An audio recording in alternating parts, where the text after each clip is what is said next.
Halo semuanya, pada video kali ini saya mau bikin MPASI lagi untuk Nara. Dan kali ini saya mau bikin mac and cheese. Jadi menu ini biasanya saya bikin ketika Nara itu GTM atau makannya lagi sedikit. Kalau enggak Nara lagi bosan nasi, saya juga bikinin menu ini. Bagi teman-teman yang baru mengunjungi channel ini, jangan lupa di subscribe dulu ya, supaya nggak ketinggalan video-video lainnya. Oke, jadi saya ditemani Nara lagi mainan karena nggak mau ditinggal. Oke teman-teman, sekarang kita langsung aja lihat bahan-bahannya. Jadi ini dia bahan-bahannya untuk membuat mac and cheese. Di sini bahannya cukup banyak ya teman-teman, tapi ada beberapa sih yang bisa di skip. Dan ini itu untuk anak yang udah 1 tahun lebih ya teman-teman, jadi bahannya juga menyesuaikan. Oke, kita langsung aja lihat satu persatu. Di sini saya menggunakan makaroni. Untuk makaroninya saya menggunakan kira-kira 2 sendok makan ya, kurang lebih 2 sendok makan. Lalu di sini ada wortel, ini secukupnya aja ya. Lalu ada bawang bombay, bawang putih, ada daging sapi, terus di sini ada smoke beef juga. Ini yang penting ada mozzarella, di sini ada butter, lalu ada susu nanti untuk nyampur, terus garam.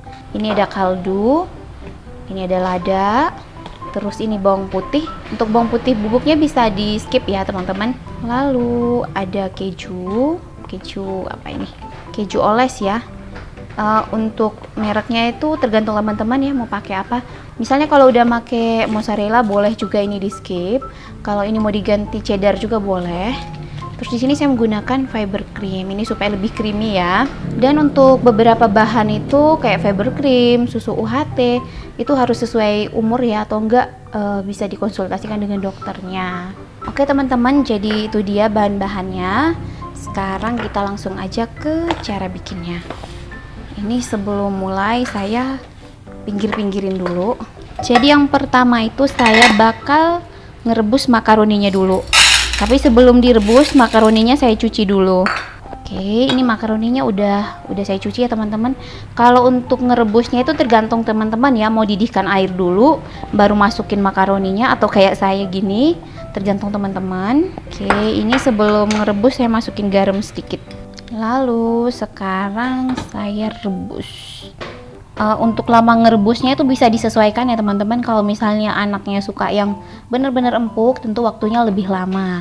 Kalau saya ini saya rebut emang sampai bener-bener empuk, karena Nara tuh nggak suka ya kalau makaroninya tuh terlalu kenyal. Oke, sambil nunggu makaroninya empuk, kita cincang dagingnya. Oh ya, sebelum nyincang dagingnya di sini saya kupas dulu wortelnya ya teman-teman. Saya cuci dulu wortelnya. Jadi teman-teman, untuk menghemat waktu, karena wortel itu agak lama empuknya, biasanya waktu ngerebus makaroninya tuh saya langsung cemplungin wortelnya seperti ini. Nah untuk sayurannya tuh teman-teman bisa menyesuaikan ya, mau pakai wortel, brokoli, ataupun mau pakai sayuran yang lain, itu tergantung teman-teman. Kalau untuk saya, Nara itu lebih suka pakai wortel. Oke, sekarang saya bakal cincang dagingnya. Nara di belakang lagi mainan sama Tante Ertin. Untuk dagingnya sendiri tergantung teman-teman juga ya, mau diparut boleh. Cuman kalau mau diparut itu waktu dagingnya masih beku. Oke, ini dagingnya udah halus. Sekarang smoke beefnya. Jadi kalau misalkan teman-teman itu nggak punya smoke beef, pakai daging yang gini aja nggak apa-apa. Sekarang saya cincang bawang bombaynya. Lalu sekarang bawang putihnya.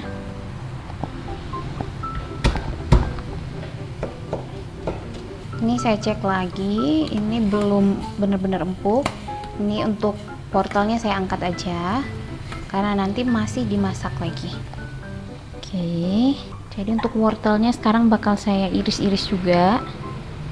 Ini saya pakainya separuh aja, kayaknya kebanyakan. Jadi teman-teman, kalau Nara itu lagi susah makan, saya emang ini ya, kayak sayurannya tuh nggak saya banyakin, saya lebih banyakin ke daging atau ke karbonya. Jadi paling kalau untuk ngejar serat sama vitamin lainnya itu biasanya dari buah. Oke, kita lihat lagi makaroninya udah cukup empuk ya. Ini saya langsung angkat aja. Lalu sekarang kita langsung bikin lagi. Sekarang saya ambil butternya secukupnya aja. Apinya kebesaran. Oke, ini saya langsung tumis bawang bombay dan bawang putihnya. Ini karena bawang putih dan bawang bombaynya itu dicincang. Ini untuk beef sama smoke beefnya langsung saya masukin juga. Jadi supaya ini ya, supaya nggak gosong gitu. Biasanya kalau daging cincang tuh tantangannya tuh kalau lagi digoreng gini ya, itu kayak langsung menggumpal gitu. Mungkin kalau teman-teman yang punya ini ya, apa namanya, ada saran, mungkin bisa ditulis ya di kolom komentar di bawah. Saya soalnya kalau numis daging cincang itu kayak langsung ngaku gitu, begitu kaku tuh kayak langsung nyampur lagi dia, kayak langsung jadi gede-gede gini. Untuk mac and cheese kali ini tuh saya sengaja nggak pakai oregano, rosemary atau thyme ya. Jadi kayak pengen rasanya tuh bener-bener aroma kejunya gitu sama dagingnya. Biarin sampai agak harum, sampai bawangnya juga layu. Saya masukkan susunya sedikit. Sekarang saya masukin makaroninya. Jadi untuk makaroni segini tuh biasanya Nara 2 kali makan. Cuman kadang nggak tentu ya, bisa 2, bisa 3, tergantung dikasih selingan makan apa. Jadi saya kalau untuk mac and cheese itu jadi kayak menu utama ya teman-teman. Karena biasanya bikin ini itu kalau Nara itu emang lagi nggak doyan makan. Bukan lagi nggak doyan ya, kayak mungkin lagi bosan nasi gitu. Jadi kebetulan kakak ipar juga itu punya baby, sering itu ya, kayak sering tukar pikiran gitu. Katanya kalau misalnya anaknya tuh tiba-tiba nggak mau nasi, itu bisa diganti, bisa ganti kentang, bisa ganti oat, atau enggak bisa ganti makaroni atau pasta-pasta yang lain ya. Sekarang saya mau masukin fiber creamnya. Jadi fiber creamnya tuh saya gunakan kira-kira segini ya teman-teman. Lalu selanjutnya kita masukkan wortel, lalu ini ya mozzarellanya. Ini kelihatannya udah mulai creamy gitu ya, karena ini pakai susu, pakai keju, terus pakai fiber cream juga. Oke, sekarang saya masukin keju lagi. Jadi ini kayak kalori ya teman-teman. Untuk keju ini dikira-kira aja teman-teman pakai seberapa. Jadi mending apa ya, jangan kebanyakan gitu ya supaya anaknya nggak enek. Oke, sekarang saya masukin kaldu. Ini saya pakai kaldu organik. Ini bisa di skip ya teman-teman ya untuk penggunaan kaldu. Sini saya pakai lada, lebih bagus sih lada putih, lebih harum. Ini cuman sedikit aja. Ini juga bisa di skip. Yang utama itu makaroni sama kejunya. Ya, ini saya tambahin lagi bubuk bawang putih. Ini tuh supaya lebih gurih. Lalu yang terakhir garam. Nah biasanya udah ada asin-asin dari kejunya, jadi garamnya tuh sedikit aja. Oke, sekarang bolak-balik. Udah mulai creamy. Saya tambahin susu lagi ya, supaya makaroninya benar-benar empuk. Oke teman-teman, jadi ini dia ya mac and cheese ala Mama Kanara. Jadi ini cukup simpel menurut saya. Ini masih panas, jadi masih ada uap-uapnya gitu. Oke teman-teman, jadi demikian video saya kali ini.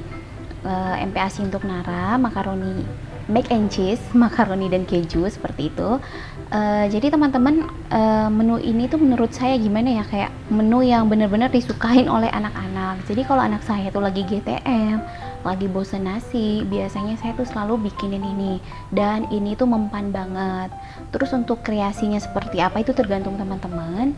Kalau menu saya seperti ini, lalu untuk penggunaan bahan-bahannya itu juga disesuaikan dengan usianya ya teman-teman, karena saya juga menggunakan fiber cream, terus di situ ada ada susu UHT, itu kan harus sesuai dengan usia bayi juga. Ada penggunaan garam, lada ataupun kaldu. Nah untuk kaldu sendiri kayaknya teman-teman udah ini pada mungkin mama-mama, apalagi mama-mama milenial pasti udah tahu ya kalau sekarang tuh udah banyak banget kaldu yang emang aman untuk bayi. Nah tapi tetap juga disesuaikan dengan usia bayinya. Dan untuk menu kali ini juga saya tuh nggak pakai herba-herba ya. Biasanya tuh saya pakai kayak oregano, thyme, rosemary seperti itu. Tapi kali ini emang sengaja nggak pakai karena ya pengen nyoba aja. Nggak pakai, dan ternyata setelah nyoba-nyoba Nara juga suka seperti itu. Jadi harapan saya tuh semoga apa ya, video ini bermanfaat, bisa juga menjadi referensi bagi mama-mama, atau mungkin ada nih mama-mama yang anaknya mungkin lagi gak mau nasi, bisa dicobain menu seperti ini. Atau enggak, karbonya itu bisa diganti dengan karbo jenis lainnya selain beras. Oke, jika teman-teman menyukai video ini, teman-teman bisa klik like. Kalau teman-teman merasa video ini bermanfaat, bisa juga di-share di sosmed teman-teman. Kalau teman-teman mau menambahkan, mau sharing, mau bertanya, mau request, ataupun mau memberi saran, bisa ditulis di kolom komentar di bawah. Jangan lupa di-subscribe dan nyalakan tombol loncengnya juga ya, supaya nggak ketinggalan video-video lainnya. Terima kasih sudah menonton dan sampai jumpa di video selanjutnya. Dadah!